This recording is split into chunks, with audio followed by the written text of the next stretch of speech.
बच्चों, इस लेक्चर में हम लोग stability of a floating object उससे कंसर्निंग दो बहुत ही अच्छे क्वेश्चन सॉल्व करेंगे। ये पहला प्रॉब्लम है जो JEE 99 का है, ये दूसरा प्रॉब्लम है। तो आप इन दोनों प्रॉब्लम को खुद से जरूर अटेम्प्ट करिए, उसके बाद आप सॉल्यूशन वीडियो देखिए। तो फर्स्ट क्वेश्चन है, a wooden stick of length L, radius R and density ρ has a small metal piece of mass small m of negligible volume attached to its one end.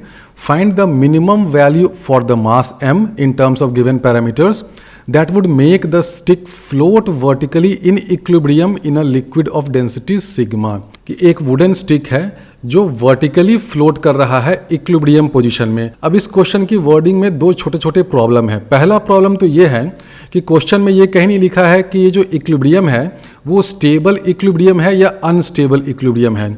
कोई rod या कोई stick जो है वो vertical ऐसे खड़ा हो सकता है और खड़ा होने में इक्विलिब्रियम तो है, बिल्कुल सही बात है, क्योंकि centre of gravity of the rod कहीं पे होगा, सेंटर ऑफ बायोंसी कहीं पर होगा और दोनों वर्टिकल स्ट्रेट लाइन में हो गए तो बॉडी इक्विलिब्रियम में हो गई। लेकिन ये स्टेबल इक्विलिब्रियम है या अनस्टेबल इक्विलिब्रियम है, क्वेश्चन ने एक्सप्लिसिटली नहीं लिखा है। लिख देना चाहिए था, क्योंकि मैं कह सकता हूं कि भाई ऐसे वर्टिकली खड़ा है, बस खड़ा है। लेकिन अगर आप प्रैक्टिकल पॉइंट ऑफ व्यू से सोचिए तो ये जो रॉड है अनस्टेबल इक्विलिब्रियम में इसलिए नहीं होगा क्योंकि क्वेश्चन दे रखा है कि ये फ्लोट वर्टिकली, यानी कि ये फ्लोट कर रहा है। तो अगर ये अनस्टेबल इक्विलिब्रियम में होगा तो लिक्विड का या एयर का हल्का सा भी पुश उसको कहीं से मिलेगा तो ये जो स्टिक है ये तो बिल्कुल गिर जाएगा अगर अनस्टेबल इक्विलिब्रियम में होगा तो इसलिए हम लोग ये अज्यूम कर लेंगे कि क्वेश्चन मुझसे बोल रहा है कि भाई ये स्टिक फ्लोट कर रहा है और फ्लोट कर रहा है तो मान लो कि ये स्टेबल इक्विलिब्रियम में है। लेकिन बेटर होता अगर यहाँ पर एक्सप्लिसिटली लिख देते हैं कि float vertically in stable equilibrium. अब ये क्वेश्चन JEE 99 का है और उस टाइम के जो प्रॉब्लम्स होते थे उनको IIT वाले खुद ओपन नहीं करते थे। तो एग्जैक्ट वर्डिंग क्वेश्चन में क्या था मुझे नहीं मालूम, मैंने जिस बुक से लिया है और बाकी के भी बुक में ये एक्सप्लिसिटली नहीं लिखा है कि स्टेबल इक्विलिब्रियम होना चाहिए। लेकिन आप क्वेश्चन की वर्डिंग से और इस सेटअप से समझ सकते हैं कि अनस्टेबल इक्विलिब्रियम में ये स्टिक नहीं होना चाहिए। तो हम लोग ये अज्यूम करके चलेंगे कि स्टिक जो है वो स्टेबल इक्विलिब्रियम में है। तो ये तो पहला प्रॉब्लम था इस क्वेश्चन की वर्डिंग में। दूसरा, इसमें एक और प्रॉब्लम है जिसको हम लोग बाद में एक्सप्लेन करेंगे। तो हम लोग मान लेते हैं कि ये जो रॉड है इसका टोटल लेंथ 2a है। अब आप कहेंगे कि आप 2a क्यों ले रहे हैं, क्वेश्चन में तो आपको ऑलरेडी दे रखा है कि इस वुडन स्टिक का लेंथ कैपिटल L है। मैं 2a इसलिए ले रहा हूं ताकि कैलकुलेशन थोड़ा सा आसान हो जाएगा, फ्रैक्शन वगैरह के चक्कर में नहीं पड़ना पड़ेगा। लास्ट में मैं इस 2a को L में कन्वर्ट कर दूंगा। तो 2a मैं जानबूझ करके ले रहा हूं ताकि जो centre of gravity of the rod है ना वो a distance from one and हो जाए। अगर आप L में काम करिएगा तो ये L/2 हो जाएगा और कोई बात नहीं है। और मास ऑफ द स्टिक को हम लोग कैपिटल M ले लेते हैं और मास ऑफ द मेटल जो हमें यहाँ पर अटैच करना है इसका मास हम लोग अज्यूम कर लेते हैं F times capital M। F क्या है? F एक नंबर है, यानी कि मास ऑफ दिस मेटल वो some scalar times capital M। और ऐसे लेने से फ़ायदा ये होगा कि कैलकुलेशन आसान हो जाएगा। तो ये सब छोटे छोटे ट्रिक्स होते हैं, ऐसे करने से आपका कैलकुलेशन आसान होगा और कोई बात नहीं है। आप चाहें तो इसके मास को M1 भी ले लीजिए, सब कुछ सेम रहेगा, बस कैलकुलेशन थोड़ा सा लेंदी हो जाएगा। तो मैं ऐसे प्रेफर करता हूँ कि मास ऑफ द स्टिक है कैपिटल M और मास ऑफ द मेटल है वो F टाइम्स M है। ये F एक नंबर है, ये लेस देन 1 भी हो सकता है, ये ग्रेटर देन 1 भी हो सकता है, कोई भी एक नंबर है। तो मास ऑफ द मेटल अगर यहाँ पर F इंटू M है और ये जो स्टिक है वो कैपिटल M मास का है, तो इस स्टिक का सेंटर ऑफ ग्रेविटी कहाँ होगा? Before this mass is attached, obviously वो a लेंथ पे होगा, यहाँ पर होगा ना कहीं कैपिटल M मास का। अब आपने क्या किया, इसमें एक मेटल लगा दिया लोअर एंड पे। तो लोअर एंड पे मेटल लगने के बाद इस कंबाइंड रॉड का सेंटर ऑफ ग्रेविटी कहाँ होगा? ये जो मास कैपिटल M है ये हो गया a distance from the lower and. तो जो सेंटर ऑफ मास का पोजीशन होगा, सेंटर ऑफ मास का, उसको हम लोग ऐसे लिख सकते हैं। अगर आप इसको 0 लीजिएगा, इस एंड को, ये 0 पे हो गया तो ये वाला हाइट कितने पे हो गया या डिस्टेंस कितना हो गया? ऑब्वियसली ये a होगा। तो सेंटर ऑफ मास का position from the lower and क्या हो जाएगा? a into M divided by total mass of the system. System क्या है? रॉड प्लस दिस मेटल, तो हो जाएगा M plus F into M। तो this will be equal to a/1 plus F। तो हमने प्रूव कर दिया कि जो सेंटर ऑफ मास या centre of gravity of the combined rod है वो लोअर एंड से a/1 प्लस F डिस्टेंस पे है। तो देखिए 2a और f के टर्म्स में काम करने से ये फ़ायदा होता है, एक्सप्रेशंस जो है वो थोड़े से सिंप्लीफाइड होते हैं। तो हमने प्रूव कर दिया कि जो सेंटर ऑफ मास है जिसका नाम हम लोग g कर रहे हैं वो कितने डिस्टेंस पे हो गया, a/1 प्लस f डिस्टेंस पे हो गया फ्रॉम द लोअर एंड, इस एंड से। इसको हम लोग ऐसे भी कह सकते हैं कि सेंटर ऑफ ग्रेविटी या centre of mass of the combined rod, उसका डिस्टेंस या उसका height from the lower and या उसका height from this reference level हम लोग लोअर एंड को ले रहे हैं, वो हाइट क्या हो जाएगा, a/1 प्लस f। तो इसको हम लोग ऐसे भी लिख सकते हैं, इस g की जगह हम लोग zg भी लिख देते हैं, ये भी नोटेशन चलता है। zg का मतलब हो गया height of this point, this centre of gravity from a reference level हमारा ये अभी f इंटू m है। इतना सब कुछ समझ में आया। वो g कहाँ पर होगा, यहाँ कहीं आ जाएगा, g यहाँ पर होगा। इस m को हटा देते हैं, कहीं कुछ लोग इसको मेटा सेंटर से कंफ्यूज ना कर लें। ये पॉइंट क्या था, इस पूरे रॉड का अपना मास जो कैपिटल M है वो यहाँ पर एक्ट कर रहा है a डिस्टेंस पे फ्रॉम द लोअर एंड, और Fm यहाँ पे है। तो centre of gravity of the combined rod यहाँ पर आ गया, G पे आ गया, जिसका distance from the lower and a/1 plus f हो गया। अब हम लोग सेंटर ऑफ बायोंसी फाइंड करते हैं। सेंटर ऑफ बायोंसी फाइंड करने के लिए सबसे पहले आपको ये फाइंड करना पड़ेगा कि कितना लेंथ इस स्टिक का लिक्विड में सबमर्ज्ड है। वो हम लोग फाइंड कर सकते हैं क्योंकि हम लोग जानते हैं कि ये जो रॉड है along with this metal float कर रहा है। इसका मतलब weight of the rod plus weight of the metal, ये दोनों किससे बैलेंस होगा, अप थ्रस्ट फोर्स से बैलेंस होगा। ये तो प्रिंसिपल ऑफ फ्लोटेशन ही होता है ना। तो अप थ्रस्ट फोर्स कितना हो जाएगा, मान लीजिए कि इस रॉड का, मैं कभी रॉड कभी स्टिक बोल रहा हूँ, दोनों सेम चीज़ है। इसका क्रॉस सेक्शन एरिया अगर कैपिटल A है और ये वाला डिस्टेंस मान लेते हैं कि x है, x लेंथ सबमर्ज्ड है, तो वॉल्यूम ऑफ रॉड सबमर्ज्ड क्या हो जाएगा, a इंटू एक्स। इसकी डेंसिटी क्या है, सिग्मा, तो ax इंटू सिग्मा इंटू कर दीजिए g हो गया। ये हो गया weight of the fluid displaced, ये हो गया cross section area into length submerged x into density mass into g, weight of fluid submerged. ये किसके बराबर हो जाएगा, ये हो जाएगा वेट ऑफ द रॉड, यानी कि ये हो जाएगा m plus weight of the metal, यानी कि Fm। तो F लेने से देखिए फ़ायदा क्या हो जाएगा, M कॉमन हो गया और एक G भी आएगा। अब ये G तो दोनों साइड से कैंसिल हो जाएगा, G का जंजाल हटाओ यहाँ से भाई, G को हटाओ। ये मास ऑफ द रॉड क्या हो जाएगा, cross section area of the rod है A, तो A इंटू 2A कर दीजिए, इंटू कर दीजिए डेंसिटी ऑफ द रॉड। तो अब देखिएगा दोनों साइड से LHS और RHS से ये A और A भी कैंसिल हो जाएगा। तो इसको जब लिखिएगा तो देखिए कितना सिंपल एक्सप्रेशन हो जाएगा। तो हमें x मिल जाएगा, x क्या है, length of the submerged portion of the stick. x is equal to आ जाएगा 2a into 1 plus f into rho by sigma. आप कर लीजिएगा, यही चीज़ आएगा। x क्या है, length of the submerged portion. अब सेंटर ऑफ बायोंसी कहाँ होगा, जो सबमर्ज्ड पोर्शन है उसका ज्योमेट्रिकल सेंटर। तो सबमर्ज्ड पोर्शन अगर x लेंथ का है तो सेंटर ऑफ बायोंसी का पोजीशन कहाँ हो जाएगा, x/2 पे, तो ये 2a/2 कर दीजिए। तो देखिए कितना सिंपल सब हो रहा है कैलकुलेशन। मैंने जो ये 2a लिया ना उसके कारण और जो f लिया उसके कारण। तो सेंटर ऑफ बायोंसी जो है b, उसका पोजीशन कहाँ हो जाएगा, z ऑफ b हम लोग अगर लिख दें, zb मतलब height of centre of buoyancy, वो हो जाएगा a into 1 plus f into rho by sigma. Centre of buoyancy का height from the reference level है ये, उस रेफरेंस लेवल से सेंटर ऑफ बायोंसी का हाइट। तो ये समझ में आ गया, हमने सेंटर ऑफ ग्रेविटी का पोजीशन फाइंड कर लिया, उसका हाइट फाइंड कर लिया from the reference level, centre of buoyancy find कर लिया, यानी कि उसका हाइट फाइंड कर लिया फ्रॉम द रेफरेंस लेवल। अब यहाँ पर देखिए क्या होता है कि बहुत से बच्चे और बहुत से टीचर्स सीधे सीधे आपको बोलेंगे कि अच्छा ये बॉडी स्टेबल इक्विलिब्रियम में है, तो भाई ये जो G है सेंटर ऑफ ग्रेविटी, वो सेंटर ऑफ बायोंसी से नीचे होना चाहिए, यानी कि this ZG height of centre of gravity should be less than height of centre of buoyancy. तो सीधे सीधे आपको बोलेंगे कि बेटा ये कर लो, ऐसा करो कि a/1 plus f is less then a into 1 plus f into rho by sigma. इस इनइक्वालिटी को सॉल्व कर लीजिए, आपको f मिल गया तो आपको मास ऑफ द मेटल मिल गया। सही, बिल्कुल सही। लेकिन अब यहाँ पे एक लोचा है, एक प्रॉब्लम है, एक कंफ्यूजन है, एक अजम्पशन है। आप ये कैसे कह सकते हैं कि स्टेबल इक्विलिब्रियम के लिए z of g has to be less than z of b, कि सेंटर ऑफ ग्रेविटी सेंटर ऑफ बायोंसी से नीचे ही होना चाहिए? ये कहीं लिखा हुआ है क्या, कहीं कोई रूल है क्या कि ये नेसेसरी कंडीशन है? नहीं, मैंने तो समझाया है, ये नेसेसरी कंडीशन तो है ही नहीं। सफिशिएंट कंडीशन है, हाँ अगर ये हो गया तो ठीक है, स्टेबल हो जाएगा। क्वेश्चन तो आपसे पूछ रहा है कि मिनिमम कितना आप मास यहाँ पर पुट कर सकते हैं, तो ये आप इतना रिस्ट्रिक्टिव कंडीशन, इतना ज़्यादा क्यों इसको दबा रहे हैं इस सेंटर ऑफ ग्रेविटी को।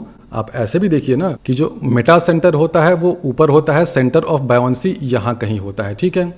स्टेबल इक्विलिब्रियम के लिए कंडीशन क्या है कि जो सेंटर ऑफ ग्रेविटी है जी, वो इस मेटा सेंटर से नीचे होना चाहिए। ये सफिशिएंट एंड नेसेसरी कंडीशन है। अब आप क्या जिद पे उतर गए हैं, और जो जिद सारे स्टूडेंट और सारे टीचर्स करते हैं, बोलेंगे नहीं नहीं बेटा ऐसा करो, ये जो बी है ना इसके नीचे तुम ले जाओ अपने सेंटर ऑफ ग्रेविटी को, इसके नीचे ले जाओगे तुम्हारा क्वेश्चन सॉल्व हो गया, आंसर मिल गया, ठीक बात है। लेकिन आप सेंटर ऑफ ग्रेविटी को बी के नीचे करने के लिए तो ज़्यादा मास डालिएगा ना। क्वेश्चन पूछ रहा है कि minimum value of mass M कितना होना चाहिए। आप सेंटर ऑफ ग्रेविटी को बी के नीचे क्यों ज़बरदस्ती ढकेल रहे हैं, ये तो नेसेसरी कंडीशन नहीं है। Centre of gravity as long as it is below M, stable equilibrium तो हमें मिल ही रहा है। तो आप सेंटर ऑफ ग्रेविटी को जी को इस रीजन में क्यों ढकेल रहे हैं। अगर सेंटर ऑफ ग्रेविटी यहाँ पर हो जाए एम और बी के बीच में, तो भी तो मेरा काम चल सकता है, बिल्कुल चल सकता है और चलना भी चाहिए। तो इसलिए आप आंख मूंद करके ये नहीं बोल सकते हैं कि भाई z ऑफ g यानी कि सेंटर ऑफ ग्रेविटी की हाइट सेंटर ऑफ बायोंसी की हाइट से कम होना चाहिए, कंडीशन सॉल्व करो आंसर लाओ। नहीं, ये बिल्कुल गलत है। फॉर एग्जाम्पल ये एक यूनिफॉर्मली डेंस बॉडी है, ठीक है। इसमें देखिए नीचे में मैंने कोई मास वास नहीं लगाया है, लेकिन ये स्टेबल है, बिल्कुल स्टेबल है। ये एक सिलेंडर टाइप का ही है, ये रेडियस इसका 10 सेंटीमीटर है, ये वाला हाइट भी 10 सेंटीमीटर है, ठीक है। ये सिलेंडर टाइप का है, स्टिक है या रॉड है, ये बिल्कुल स्टेबल इक्विलिब्रियम में है। आप लिख करके ले लो, एक्सपेरिमेंट कर लो घर में बैठ के, ये स्टेबल इक्विलिब्रियम में है। देखो इसके कोने में नीचे हम लोगों ने कहीं कोई वेट मास नहीं लगाया है, फिर भी ये स्टेबल इक्विलिब्रियम में है। और आप जानते हैं कि इसका जो सेंटर ऑफ ग्रेविटी है वो ऊपर होगा, सेंटर ऑफ बायोंसी नीचे होगा, फिर भी ये स्टेबल इक्विलिब्रियम में है। तो अभी जो क्वेश्चन मुझे दे रखा है ना, क्वेश्चन में दे रखा है कि एक स्टिक है, उसका रेडियस r है, लेंथ l है। तो अगर मैं r को कर दूं 10 सेंटीमीटर, ठीक है, और l को भी कर दूं 10 सेंटीमीटर, तो m मिनिमम की वैल्यू आ जाएगी 0। बिना कोई मास लगाए हुए, मेटल का कोई मास मुझे लगाने की ज़रूरत नहीं है। अगर रेडियस है 10 centimetre, length of that stick है 10 सेंटीमीटर, तो आपको कोई मास नहीं लगाना है। ये जो स्टिक है, जो रॉड है, स्टेबल इक्विलिब्रियम में रहेगा। आप करके देख लेना। आप 10 सेंटीमीटर रेडियस का एक स्टिक लेना, लेंथ उसका 10 सेंटीमीटर करना, आप घर में करके देख लेना। वुडन स्टिक को मेरी गारंटी है, गणेश कुमार की गारंटी है कि वो स्टेबल इक्विलिब्रियम में रहेगा। यानी कि इस क्वेश्चन का आंसर 0 भी हो सकता है। तो अब आप कहेंगे कि अरे सर आपने तो घुमा दिया, बिल्कुल घुमा दिया, 0 कैसे आंसर होगा। तो अब मैं समझाता हूँ। इसमें देखो 2-3 चीज़ें हैं। पहला पॉइंट तो ये है कि क्वेश्चन की एग्जैक्ट वर्डिंग क्या था किसी को नहीं मालूम, क्योंकि पेपर सेटर्स जो उस टाइम के होते थे IIT वाले, वो पेपर को आउट नहीं करते थे। एग्जैक्ट वर्डिंग मुझे नहीं मालूम है कि क्या था। हो सकता है कि क्वेश्चन में एक अजम्पशन दिया हो कि ये जो रेडियस r है ना, this is much less than l। तो अगर ये अजम्पशन होगा तब ये क्वेश्चन सही हो जाएगा। कैसे होगा मैं बताऊंगा। हो सकता है ये अजम्पशन क्वेश्चन में दिया हो, जो आजकल के बुक्स वाले, आजकल के ऑथर्स उसको गुल कर गए हों। अब एग्जैक्ट वर्डिंग क्वेश्चन का तो किसी ने देखा ही नहीं है, 99 का ये क्वेश्चन है, हो सकता है दिया हो। और अगर नहीं भी दिया हो तो देखो ये सब्जेक्टिव टाइप क्वेश्चन है, और पुराने ज़माने में जब जेईई वाले सब्जेक्टिव क्वेश्चंस देते थे तो वो सोल्यूशन के साथ ये एक्सपेक्ट करते थे स्टूडेंट से कि स्टूडेंट उनको ये भी बताए कि हाँ सोल्यूशन तो ये है बट अंडर दिस अजम्पशन। तो स्टूडेंट क्या करेगा, पूरा इस क्वेश्चन को सॉल्व करेगा, साथ ही साथ बोलेगा कि हाँ ये सोल्यूशन तभी सही है जब हम लोग ये अजम्पशन लगाएंगे r is much less than l, तो उस अजम्पशन में इस क्वेश्चन का ये आंसर है। लेकिन अगर आप इस अजम्पशन को नहीं लगाते हैं r is much less than l, तो देखो अभी जो मैंने एक सेटिंग दिया है ना कि r को कर दो 10 सेंटीमीटर, l को कर दो 10 सेंटीमीटर, एक वुडन ब्लॉक या वुडन स्टिक को लेकर के कर लेना। आप देखना कि ये बिल्कुल स्टेबल रहेगा, आपको कोने में नीचे में कहीं कोई एक्स्ट्रा मास नहीं लगाना पड़ेगा। अब कुछ बच्चे बोल सकते हैं कि सर आपने ये 10 सेंटीमीटर रेडियस और 10 सेंटीमीटर लेंथ का कोई रॉड होता है क्या, कोई स्टिक होता है क्या, ये तो सिलेंडर हो गया। अब क्या चीज़ को आप सिलेंडर बोलिएगा, किसको रॉड बोल दीजिएगा, किसको स्टिक बोल दीजिएगा, मैथमेटिकली तो सब सिलेंडर ही होता है ना। कोई अगर स्टिक भी होता है तो मैथमेटिकली अगर आप उसको देखें तो क्या होता है, वो सिलेंडर के शेप में ही होता है। मैंने क्या किया है, बस रेडियस को 10 कर दिया है, लेंथ को 10 कर दिया है। उस केस में देखिए कि मुझे कोई एक्स्ट्रा मास नहीं लगाना पड़ेगा। तो अब ये क्यों हुआ आप इसको समझिए, मैं समझाता हूँ। ये अच्छी थियरी है, समझ में आना चाहिए बच्चों को, समझ लीजिएगा तो आपके फ़ायदे के लिए ही रहेगा, कॉन्सेप्ट क्लियर होना चाहिए। हमें पता है कि जो मेटा सेंटर है M, वो हमेशा B से ऊपर होता है, सेंटर ऑफ बायोन्सी से ऊपर होता है। ये कितना ऊपर होता है, यानी कि जो M और B के बीच में जो डिस्टेंस है MB, ये कितना होता है। अब इसका बहुत कैलकुलेशन वगैरह होता है using moment of inertia, volume वगैरह। मैं आपको ये बता सकता हूँ, this distance is proportional to r²/L। अगर आप एक सिलेंडर के केस में आ जाते हैं, एक रॉड भी तो सिलेंडर ही है ना, स्टिक भी सिलेंडर है, तो उसका रेडियस अगर r है तो ये जो डिस्टेंस MB होता है ना, this is proportional to r²/L। L क्या है, उसका लेंथ, r क्या है, radius of this cross section area. तो ये जो MB होता है, this is proportional to r²/L। अगर हम लोग ये अजम्पशन ले, कौन सा अजम्पशन, कि r is much less than L, तो क्या हो जाएगा, this MB distance will go to 0, ये 0 हो जाएगा। यानी कि अभी क्या है कि M ऊपर है, B नीचे है, लेकिन अगर हम लोग अजम्पशन ले कि रेडियस छोटा है, यानी कि वो स्टिक का क्रॉस सेक्शन एरिया छोटा है, तो क्या हो जाएगा, M और B बिल्कुल आसपास हो जाएंगे। आप ये कह सकते हैं कि Z ऑफ M, यानी कि height of M is approximately equal to height of B। कब कह सकते हैं, ये हम लोग कह सकते हैं अगर उस स्टिक का, उस रॉड का क्रॉस सेक्शन एरिया छोटा है। लेकिन इस केस में आप नहीं कह सकते हैं। अगर रेडियस मान लीजिए कि 10 है और लेंथ भी 10 है, तो आप नहीं कह सकते हैं कि M और B आसपास होंगे। M बिल्कुल ऊपर होगा, B यहाँ पर होगा। इस केस में सेंटर ऑफ ग्रेविटी यहाँ पर, G यहाँ कहीं होगा। तो बिना कोई मास लगाए हुए ये बॉडी स्टेबल इक्विलिब्रियम में रहेगा। तो ये ZM will be approximately equal to ZB। कब होगा, अगर radius of the stick, radius of the rod is much less than L। तो हम लोग यही अजम्पशन के साथ काम करेंगे। अगर ये अजम्पशन ट्रू है तो देखो क्या हो जाएगा, तो ये जो M है ना, ये यहाँ पर आ गया, ठीक है, M और B एक साथ आ गए। और कंडीशन फॉर स्टेबिलिटी क्या है कि Z ऑफ C क्या है, height of centre of gravity of the combined rod, this has to be less than Z of M। ये कंडीशन होता है। ये तो यूनिवर्सल कंडीशन है ना, ये नेसेसरी कंडीशन भी है और सफिशिएंट कंडीशन भी है। देखो ये वाला, Z of C is less than Z of M। Centre of gravity of the floating body has to be below meta centre for stability. ये नेसेसरी एंड सफिशिएंट कंडीशन है। हमने प्रूव कर दिया कि under this assumption ZM is approximately equal to ZB, यानी कि meta centre और centre of buoyancy एक ही जगह पे है। तो अब आपके सेंटर ऑफ ग्रेविटी के लिए बस यही बचता है कि वो सेंटर ऑफ बायोन्सी के भी नीचे रहें। पहले तो था कि ZC is less then ZM, यानी कि सेंटर of gravity is below meta centre. हमने कहा कि मेटा सेंटर और सेंटर ऑफ बायोन्सी ऑलमोस्ट एक ही जगह है, आसपास है, अंडर दिस अजम्पशन। तो अब कंडीशन क्या हो जाएगा कि जो सेंटर ऑफ ग्रेविटी है वो सेंटर ऑफ बायोन्सी के नीचे होना चाहिए। अब इसी कंडीशन को सारे टीचर्स रट लेते हैं कि हाँ भाई सेंटर ऑफ ग्रेविटी सेंटर ऑफ बायोन्सी से नीचे होना चाहिए। नहीं, होना चाहिए नीचे वो मेटा सेंटर के, लेकिन इस अजम्पशन के साथ कि इस स्टिक का क्रॉस सेक्शन एरिया बहुत कम है, हम लोग ये कह देते हैं कि मेटा सेंटर और सेंटर ऑफ बायोन्सी बिल्कुल आसपास आ गया, दोनों की हाइट ऑलमोस्ट इक्वल है।